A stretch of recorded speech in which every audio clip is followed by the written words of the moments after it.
Hey, what's going on, guys? My name is Cast. Welcome back to another episode of Haikyuu. This time we are on Season 1, Episode 17. So last episode was probably one of my favorite episodes of the series so far. I gotta say, it was pretty fantastic. Tokonami put up a very valiant effort, and I do hope that we get to see more of them going forward because I really like the characters on that team. I also think that they could potentially follow a path that Karasuno actually took. They have a lot of room for improvement, and I think that would be absolutely lovely to see going forward. That being said, it is Dateko time, and I have a lot of anticipation going forward into this because, quite frankly, I don't know exactly how Karasuno is going to fare with it. I do think that they're going to do better than people expect them to do, but once again, I'm curious to see how far exactly that is, how far that takes them. It's going to be very exciting to see for sure. If you would like to watch my reaction to the next episodes right now, they are over on my Patreon. Episode 18 is available on the Soul tier, and episodes past that, shown right here, are available on the Ascended tier. Those reactions are also extended length, meaning that you get more reaction and more discussion to go along with each and every video. And of course, you can go follow me over on my socials, such as my Twitter, my Instagram, and my Twitch. The links, of course, are in the description. Now, what do you say we get into this match? Right, they have a lot of history with each other.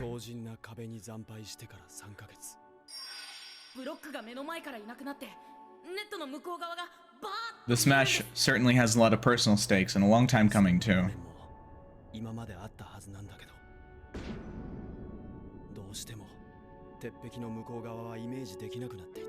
Yeah, absolutely. It's going to be really nice to see him overcome this. And I'm really curious to see the imagery for whenever he finally sees over it too. I know it's going to be cool.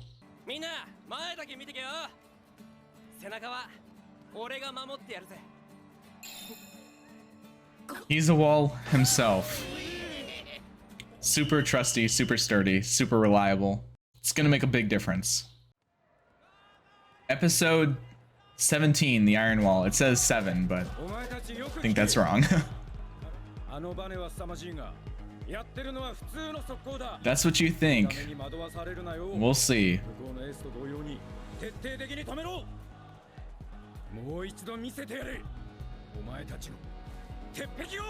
I mean, they're not approaching it wrong by any means, you know.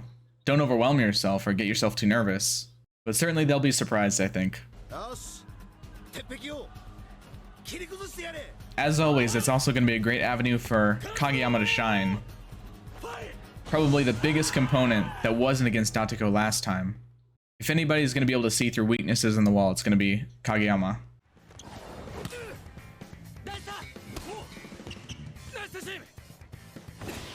So who gets it first? Yeah, you always gotta factor in the coaches as well. Alright, we're going straight for Hinata. He's fast. The big guy is fast. Yeah, that works. Nice. Good job. It's always a question for how long will it work? For sure. He's definitely very formidable.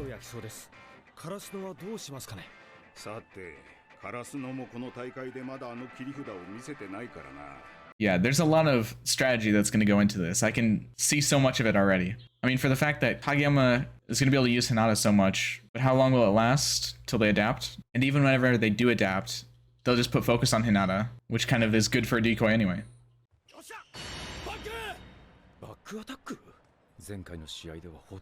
Yeah, they've been working on that. Let's see if he can do it. Maybe not the first time? Yeah, okay. I wouldn't think that would work the first time. It's a new strategy, and it's also to test Asahi's resolve. Hell yeah.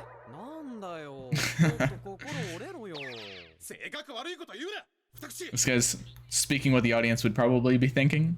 Nah, they're getting better.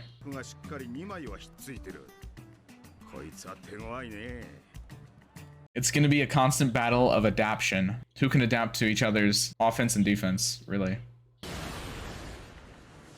Come on, Asahi. Get over it. Ah.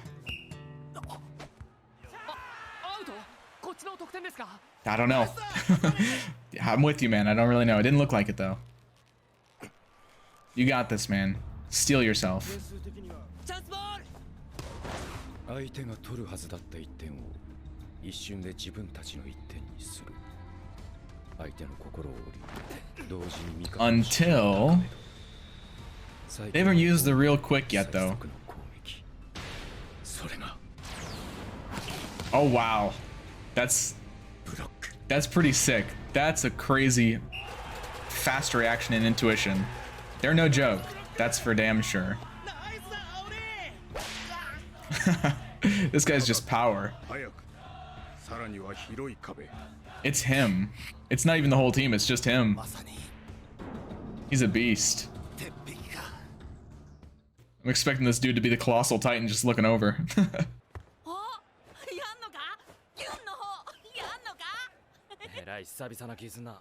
Yeah. We'll see. I've got good hopes for it.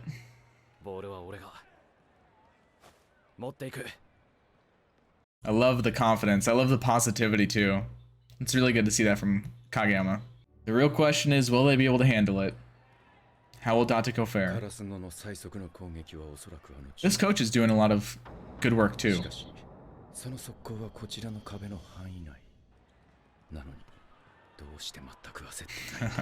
Probably only one real reason, because they've not used their best yet.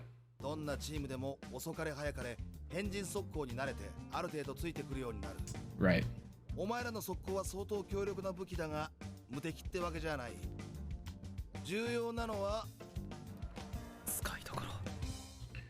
Yeah, I feel like if anything, you can utilize it more at the start before they get used to it, and then switch it up after, once they start to block it effectively. Yeah, absolutely. There you go. Cue the shocked reactions. There they are, yep. Money shot right there. Good job, good job. And you know, being able to read it and being able to stop it are definitely two very different things as well. Just because you know it's coming doesn't mean you can do anything about it. Interesting reaction, Oikawa. Well, if they do it again, I think you'll have your answer. Which they will. I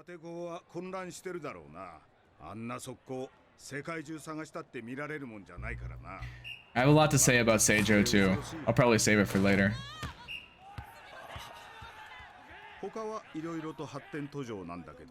Yep. A lot of refining to do, like I said. It's pretty close, all things considered. Which I don't think anybody was really expecting. Especially for Karasuno to be ahead at all.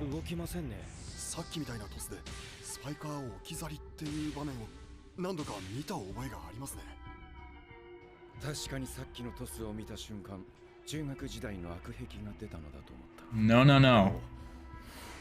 In fact, he's corrected a lot of his bad habits. Right, exactly.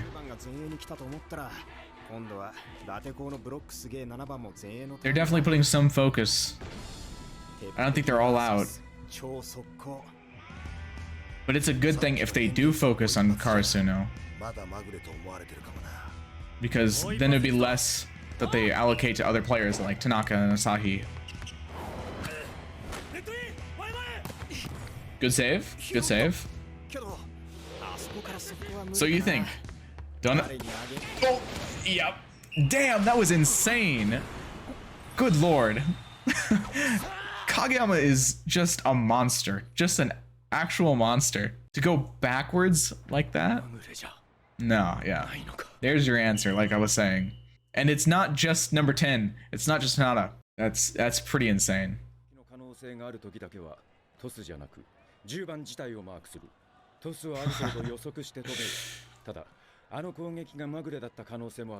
No. But this is a win for Karasuno either way, is it not?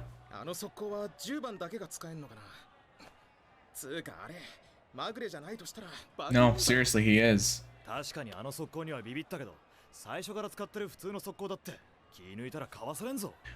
The thing is,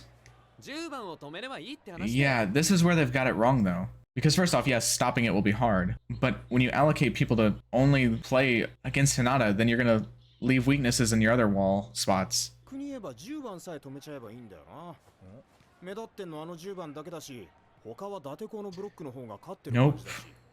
確かにな。とにかくあの10番を止めるぞ。I mean, I understand why they move that way. I understand the idea, but I can get short-sighted. Because now he can actually fulfill his role as a decoy, which, by the way, it seems that Hinata's finally realizing the decoy thing is pretty cool after all. He's feeling it.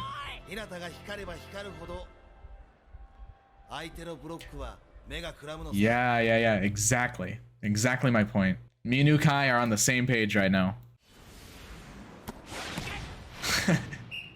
There it is again. Like I said. Saying it and doing it. It's pretty hard to stop. And then of course Suga's being amazing, as always. Yeah. She'd understand the feeling. See, this is where it might be tough because you don't know who it's gonna go to. Oh! He like staggered the jump. That was cool. And that's... Yes! They faked him out. I love it. That's a good feint. They're playing you, Dateko. They're playing you.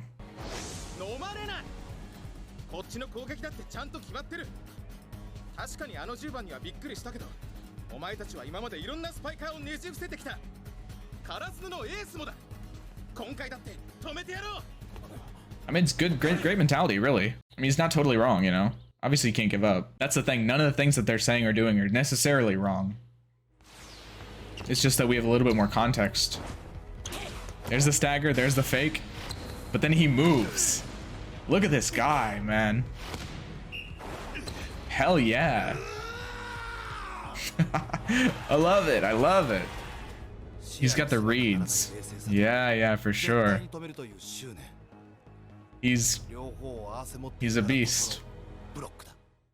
Okay, wow, there is a lot I need to talk about. I mean, there's so many points at this that I just wanted to pause and talk, but like I was just so absorbed into it. And I know I was talking a lot during the reaction. I hope you can forgive me. I was talking more than I normally talk, but I was focusing too, of course. But okay, where do I start with this? But like I was saying before, I think the more focus that they put on Hinata to specifically block Hinata, the more danger they put themselves in from other areas. You know, Asahi especially has been working on things, and I think that's kind of what they're sort of building up here a little bit, is that Asahi is going to have his chance. And I'm really looking forward to that. I feel like it's going to be coming at some point during this match. He has his own personal stakes and whatnot. But the more that they focus Hinata, the more Hinata is able to fulfill his role as a decoy. They pointed out initially how Dateko is a team that would struggle to be a decoy against because they're so versatile in the way that they can block. But with Hinata being such a formidable spiker, with him being so unbelievably quick, they can't just go off of the reads. They have to preemptively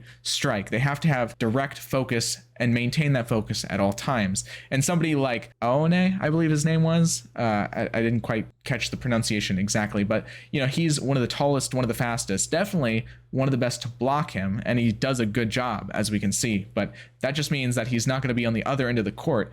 And that is especially important because not only do you have someone like Asahi, you have Kageyama, and Kageyama is the real danger on this court. Kageyama, to me, I picture him as like the central nervous system of the team. And I know I've made a lot of body references before, and I swear I'm not trying to copy Kuro off of Nakoma, but hear me out. He's the central nervous system because Kageyama is able to control when and where the movement on the team happens. He's able to control the speed of the offense. He's able to utilize and maximize people based on their positioning. I think if the other teammates are coordinated with Kageyama at all, the potential is pretty much limitless. And they're able to capitalize on his expertise and his knowledge and his raw talent just based on that fact alone. And even if they aren't coordinated with him perfectly, his extra skill and raw talent pretty much makes that difference. He can make the crazy sets to wherever they are to, you know, just have them ready to deliver their full potential. And that sort of kind of calls back to why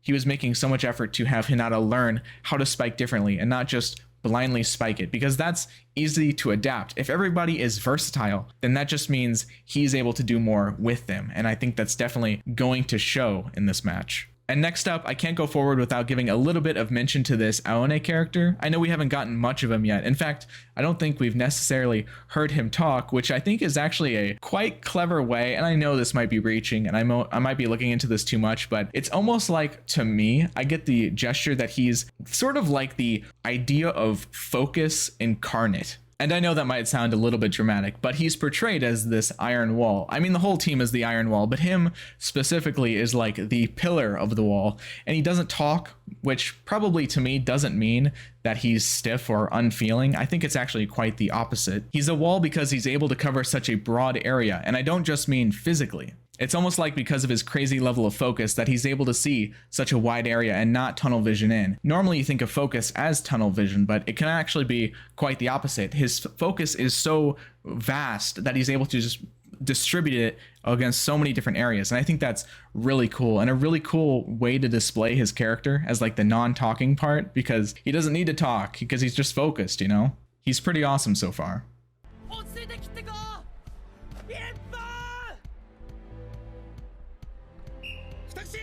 He's locked in. His next rounds are pretty critical. I don't think we're gonna get this full match in one episode. Amazing save, as always. Let's go, yeah. Suga's getting hyped up on the bench. Gotta love it. Who's it gonna be?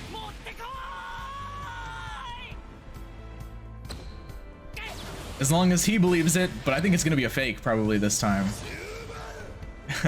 Yeah, it's definitely a fake. Yeah. And then Asahi, yep. Far back too, just like they've been practicing. It's a cool little callback.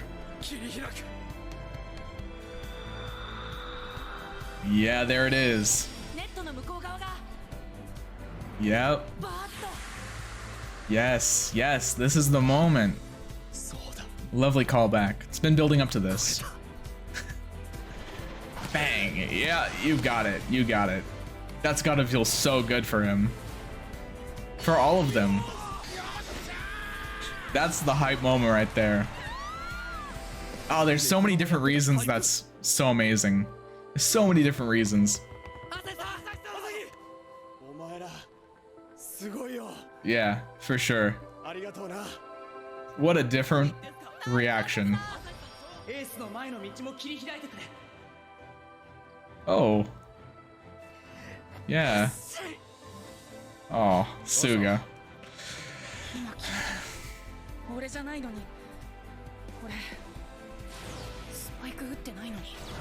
But it still felt good? You definitely contributed to that a lot. Yeah, exactly. Yes.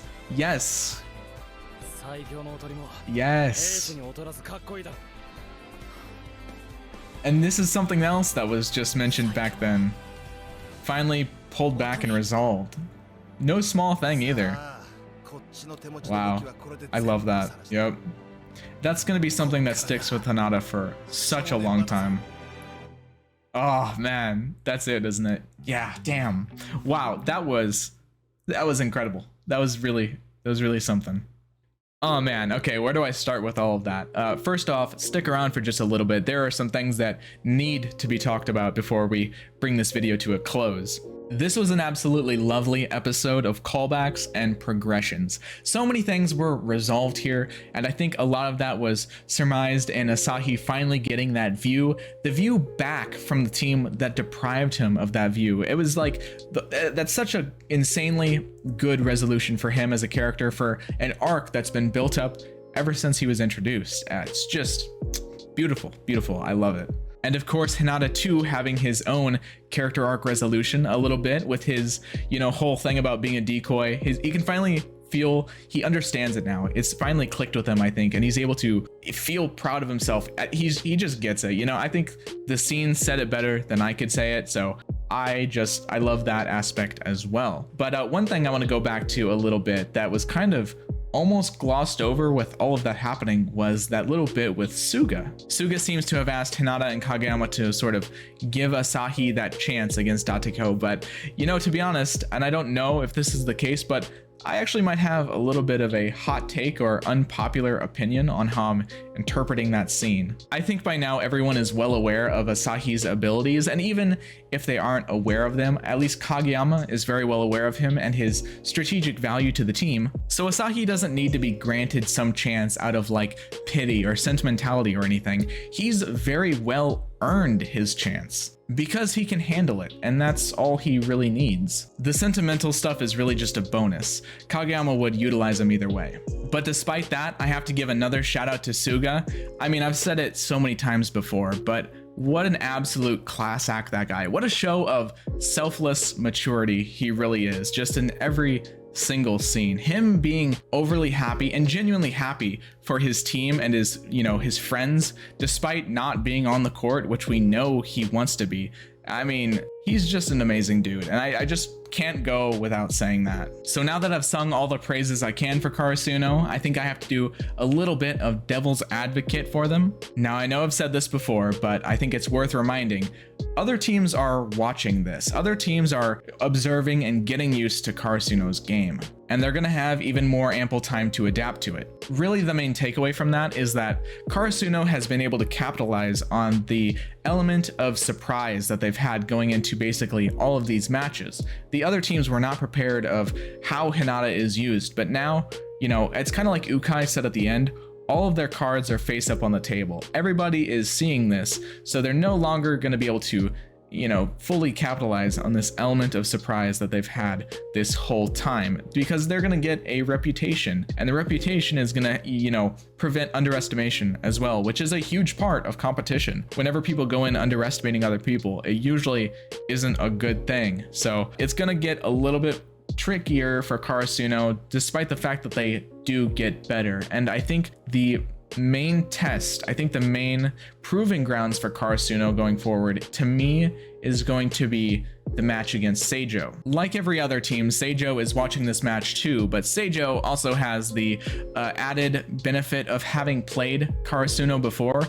Granted, they weren't playing the full version of Karasuno, but I think it's still gonna be the probably team that would fare best against them based on experience alone. I think it's gonna be really cool. I like Nakoma too, but Nakoma's not here. Seijoh is here, and I don't know. Like, I think if any match in this tournament that Karasuno is gonna struggle with, it's gonna be against Seijoh and Oikawa specifically, because I think Oikawa's nature changed a little bit. You know, he kind of always had this confident, I wouldn't say starry-eyed, but he was very happy to see what they're able to do. But now that Hinata has almost perfected, or not perfected, definitely far from perfect, but now that Hinata's getting better and better, I think I'm sensing a little bit of either jealousy or worry from Oikawa. Like, oh man, this guy might be getting a little bit too good. It might be like putting a little bit too much pressure on me. I think his attitude about him has changed a little bit. He's called him annoying and stuff. So, I mean, I still think Seijoh is going to be very, very difficult, despite the fact that they're just good. I think that extra experience going into that is it's definitely going to play a part. But I don't want to get too ahead of myself. This match is not over yet. I expect we're going to finish it next episode. Maybe, maybe not. We'll see. But I guess we're going to have to do that then. Thank you guys so much for watching. Be sure to leave a like on the video. And of course, I will see you in the next one. Take care.